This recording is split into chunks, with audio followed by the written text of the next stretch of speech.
Les amis, ce matin, je ne peux pas parler, mais je suis fier de quelqu'un, très fier de quelqu'un. Mais mec, il m'a. Ah là là, ça fait plaisir.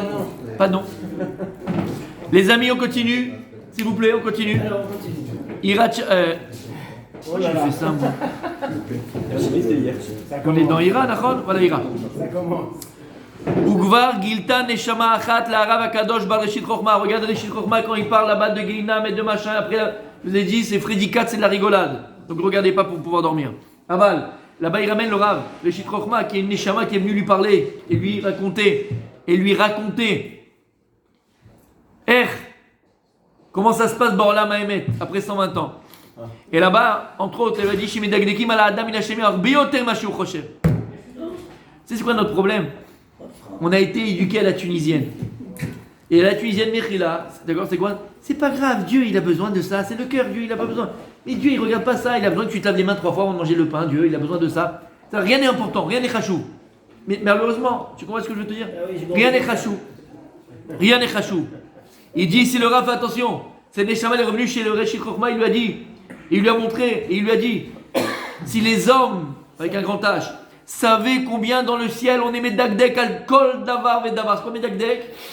Pointilleux. Vous vous rappelez l'histoire, je l'ai déjà raconté cette histoire, elle est tellement belle, tellement magnifique. Je crois que c'est le Reb Chaim Evologine qui raconte cette histoire magnifique. Il disait comme ça, il y avait deux femmes, et à son époque quand il y avait deux femmes qui avaient l'habitude de ramasser de l'argent. Elles faisaient un satkala, elles faisaient machin, elles s'occupaient, d'accord? Et elle faisait toutes les villes là-bas de Paul en Lituanie, elle faisait toutes les villes là-bas, je ne sais plus dans quel pays elles étaient. Et après 20 ans qu'elles étaient ensemble, 25 ans de carrière, 30 ans qu'elles étaient en train de masser l'argent et tout, bon, elles ont commencé à vieillir, elles étaient un peu voilà, elles commençaient à vieillir. Et elles se sont dit, écoute, la première qui part, elle revient en rêve chez l'autre, elle dit comment c'est là-haut. Pourquoi pas? Voilà, d'accord, on a tellement vécu ensemble et tout. La première qui part, elle raconte comment c'est là-haut, comment ça se passe. Elle dit d'accord. Et bon, quelques temps après, il y en a une qui s'en va. Et elle vient en rêve, elle avait promis. Donc elle vient en rêve. Elle vient en rêve chez sa copine. Et il dit regarde. J'ai une bonne nouvelle. Regarde. On s'était dit, rendez-vous dans 10 ans. Bah, je suis venu plus tôt, d'accord? Et en rêve en plus. Et donc voilà, on m'a permis de descendre sur terre. Mais regarde, on s'était dit qu'on devait raconter ce qui se passe là-haut. Regarde, on m'a interdit de te raconter.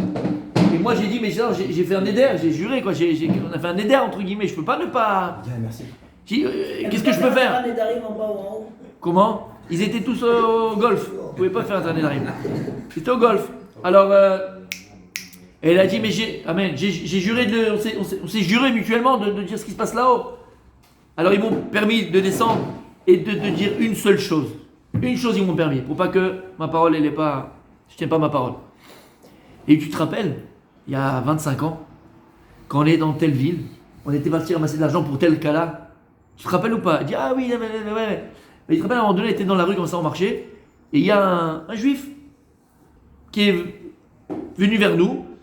Et il nous a arrêtés, et en fait, il nous a posé une question, quoi. Il cherchait, et il a dit, excusez-moi mesdames, vous savez, moi je suis pas de cette ville, je suis de passage, vous savez où est la synagogue la plus proche, je dois faire mincha? Et tu te rappelles, toi, tu te rappelles, tu l'as montré du doigt, tu as dit, c'est là, la rue, là, vous allez là tout droit dans la rue, elle est juste à droite. Tu te rappelles, avec ton doigt, tu as juste fait comme ça. Il sache, pour le doigt que tu as levé, pour le montrer juste la synagogue, le salaire que tu as, il est éternel, il est infini. Rien que pour le doigt que tu as mis comme ça pour montrer à un juif son chemin. Oh, c'est bon d'être tunisien. Ah, les Tunisiens, on va kiffer. T'entends ce qu'il y a écrit? T'entends, Igal? Si, dit ici le Reshit Chochma, si la personne, elle savait combien Bashamaim Medagdekim alav, combien dans le ciel on est Medagdek, on est rigoureux, il n'y a rien devant un Kadosh Baruch qui passe sans être jugé, sans être noté, sans être regardé. Al kol davar vedavar, t'auras un salaire. Kol davar vedavar, t'auras un salaire. Si un jour tu étais à la synagogue, Rabbi Adam, et en passant pour aller à ta place, tu as juste fait ça, viens par là. Il était là comme ça, si tu l'as juste tapé l'épaule, comme ça, mais chaleureusement, bienveillant. T'as rien fait, t'as pas parlé, juste ça. Atalo à ce que tu lui as fait à cette personne. Atalo à ce que tu lui as fait. C'est énorme. Et combien de fois on a l'opportunité de faire de belles choses sans parler. Juste une main, juste un regard, juste un sourire. Si on savait combien Kadosh pouvait dagdek, alors ça c'est vrai mon tzaddik dans le tov, dans le bon, dans le bien. Et à l'inverse, si on a une panine à faute, si on ne tend pas la main à quelqu'un qui nous tend la main, si on ne rend pas le sourire qui a écrit comme ça, la Gemara dit dans Masechet Brachot, si quelqu'un il te fait, si tu dois devancer le matin le sourire à ton prochain. Et il dit celui qui ne rend pas le sourire à son prochain, si quelqu'un il te sourit, tu ne lui souris pas, c'est comme si tu l'as volé son sourire. Tu l'as volé, comme si tu l'as volé. Alors bien sûr, c'est pas du vol qu'on a volé, c'est niveau psychologique, moussari, tu l'as volé. Et pire que ça, t'imagines quand tu rentres dans un endroit chez toi à la maison, à la synagogue, l'odam, quelque part, et t'es chez neuf, tu fais la tronche, et que tu es en train de mettre la rassera à tout le monde. Mais dagdekim, alcool, davar. Pourquoi? Lama, t'as des problèmes, pourquoi tu les mets chez toi à la maison? T'as pas de problème avec ta femme, pourquoi tu vas en créer? Lama? T'entends ce que je veux dire? On l'a fait participer pour le meilleur équipe. Ouais, c'est ça. Mais le problème, c'est quand je la vois, ça dit que le problème, c'est que quand je la vois, elle dit, il n'y a que le pire, j'ai vu le meilleur encore. Alors, il est le meilleur. Parce que c'est tellement plus facile d'être dans le pire.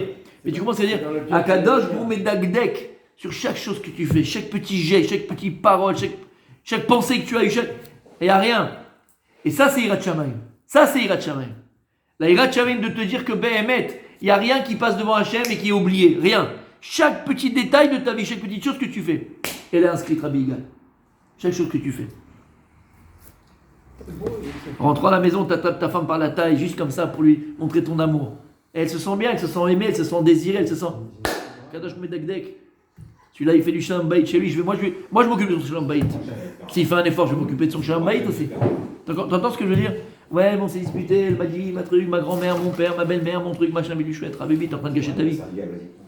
Le socle de ton existence, c'est la famille. Le socle d'existence, c'est ta femme. Le socle d'existence, c'est ton couple. Le socle d'existence, c'est les enfants. Lama. Velachen, Rabbi Moshe. Haïsh ayare verach aleva vizer vishamer mikol ched ki mipnei cherev. Chaque personne qui a la crainte du ciel et qui a cette conscience, mon Rabbi Abraham, cette conscience, parce que le reste on s'en fout. Faut la conscience de ce qu'on vient de dire. C'est pas de la poésie.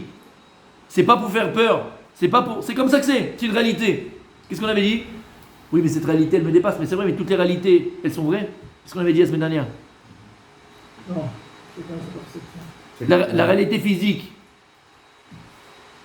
elle est pas forcément celle que tu vois. La preuve, c'est que là, on avait dit on est dans la salle, on est dans la pièce. Mais en vérité, autour de nous, il y a plein de choses qui existent, que tu ne vois pas. Tous les micros, les machins, d'accord? Tout ce que tu veux, mais niveau physique, ça c'est spirituel. Physique.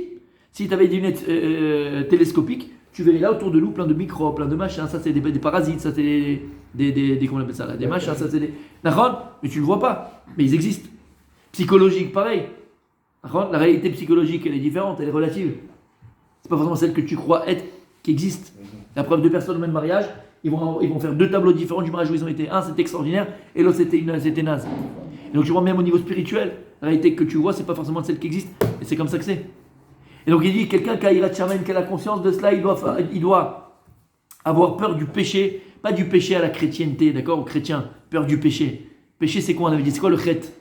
Chet c'est être manquant, erreur de choix, être manquant. Être manquant, il a fait, mais ça veut dire quoi? C'est une erreur de choix, c'est être manquant, c'est-à-dire qu'il va te manquer dans ton existence, c'est ça le chet. Kemipne cherev, comme l'épée, comme le glaive, comme la mort. Vim chata, yachish miflatlo. Ad asher lo yavo yemei hara veyamim asher lo yo'ain lacharata. Fais tchouva avant qu'il arrive les galères. Comme on a dit, il a très bien dit Rabbi Moshe. En vérité, c'est quoi le chet?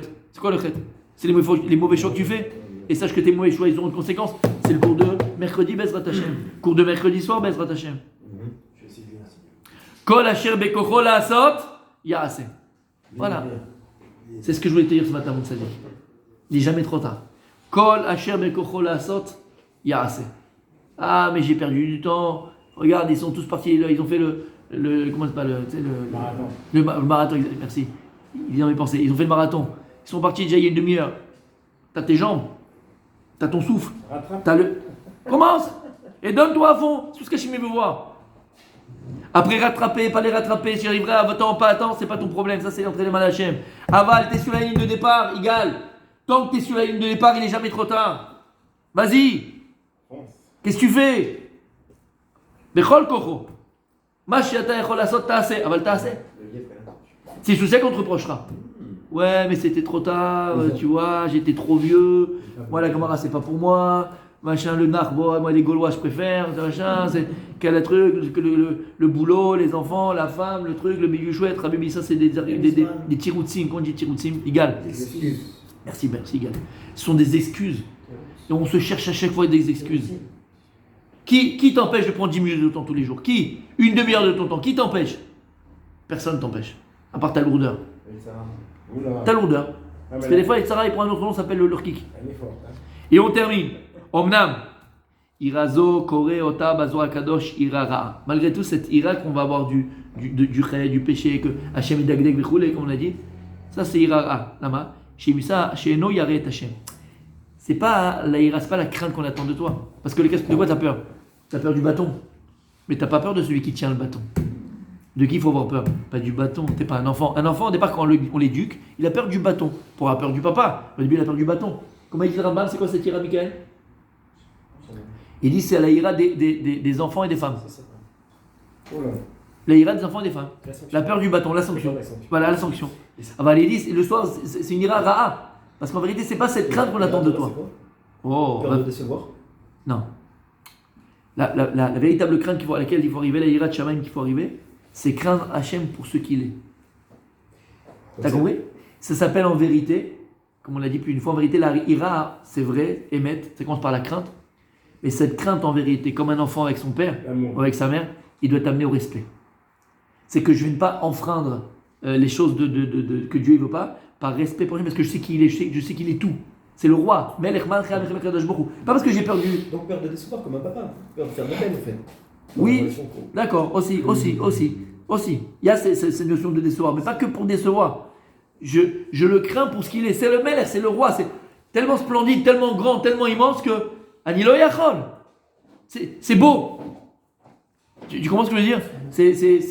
C'est pas seulement décevoir, c'est gâcher, c'est abîmer. Alors aussi décevoir aussi par Akaratatov, par reconnaissance.